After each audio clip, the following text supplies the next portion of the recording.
হরিদেবপুরে জন্মদিনের পার্টিতে তরুণীকে গণধর্ষণের অভিযোগ। জন্মদিনের পার্টিতে ডেকে নিয়ে গিয়ে গণধর্ষণের অভিযোগ। শুক্রবার রাতে দুজনের বিরুদ্ধে তরুণীকে গণধর্ষণের অভিযোগ ওঠে। বিস্তারিত জানবো, কথা বলবো আমাদের প্রতিনিধি পার্থপ্রতিম ঘোষের সঙ্গে। পার্থপ্রতিম, ওই তরুণী ঠিক কি অভিযোগ করছেন, কি ঘটেছিল? গতকালকে হরিদেবপুর থানায় গিয়ে তরুণী অভিযোগ দায়ের করেছে এবং সেই অভিযোগের পরিপ্রেক্ষিতে হরিদেবপুর থানার পুলিশ গণধর্ষণের ধারায় মামলা রুজু করেছে।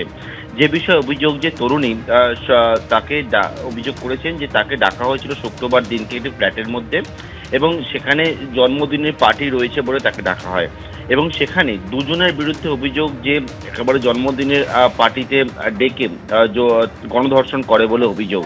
এবং এই ঘটনার পরিপ্রেক্ষিতে গতকালকে তরুণী গোটা বিষয়টা পরিবার পরিজনদেরকে জানায় এবং জানাবার পর হরিদেবপুর থানায় এসে অভিযোগ দায়ের করেছে এবং দুজনের বিরুদ্ধে এই গণধর্ষণের ধারায় মামলা রুজু হয়ে তদন্ত শুরু হয়েছে।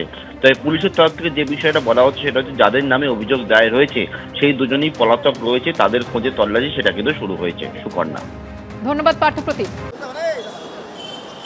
নন স্ট্যান্ডার্ড হেলমেট, এই হেলমেটের কোনো স্ট্যান্ডার্ড নেই। এইটা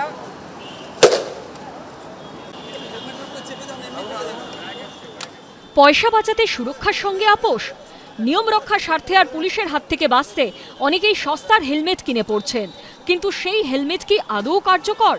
দুর্ঘটনা ঘটলে মাথা বাঁচাতে পারবে তো সেই হেলমেট?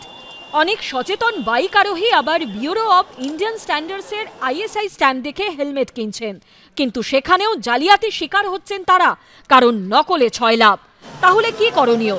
হেলমেট নিয়েই রীতিমতো ব্রেন স্টিমিং সেশন হয়ে গেল কলকাতায়। হেলমেট ফার্স্ট দেন স্টার্ট, এই বার্তা সামনে রেখে রোড সেফটি সচেতনতা শিবিরের আয়োজন করেছিল West Bengal motor vehicles technical officers association. শুক্রবার রুবের মোড়ে প্র্যাকটিক্যাল পরীক্ষা নিরীক্ষার পর শনিবার বিশ্ব বাংলা কনভেনশন সেন্টারে তা নিয়ে দীর্ঘ আলোচনা চলল। সেখানে সবচেয়ে গুরুত্ব পেল হেলমেটের ব্যবহার।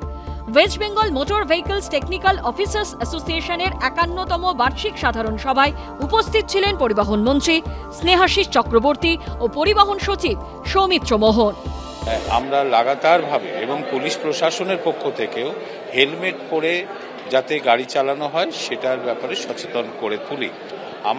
আমার একটাই অনুরোধ থাকছে সাধারণ মানুষের প্রতি, যারা টু হুইলার চালান তারা গুণগত মান সঠিক থাকবে এরকম হেলমেটই আপনারা পরার চেষ্টা করবেন।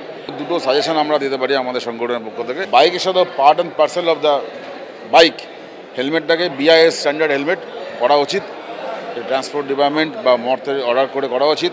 নর্মাল যারা বাইকে আমরা কিনি, বাইকে হেলমেট কিনি, GST বিল দিয়ে যদি হেলমেটটা কেনা যায় আমার মনে হয় সেখানে আপনার কিছুটা সমস্যা সমাধান হতে পারে। এদিনের অনুষ্ঠানে বিভিন্ন রিজিওনাল ট্রান্সপোর্ট অফিসের প্রতিনিধিরাও উপস্থিত ছিলেন। পারফরমেন্স অনুযায়ী তাদের পুরস্কৃত করা হয়। অরিত্রিক ভট্টাচার্যের রিপোর্ট, ABP আনন্দ, কলকাতা।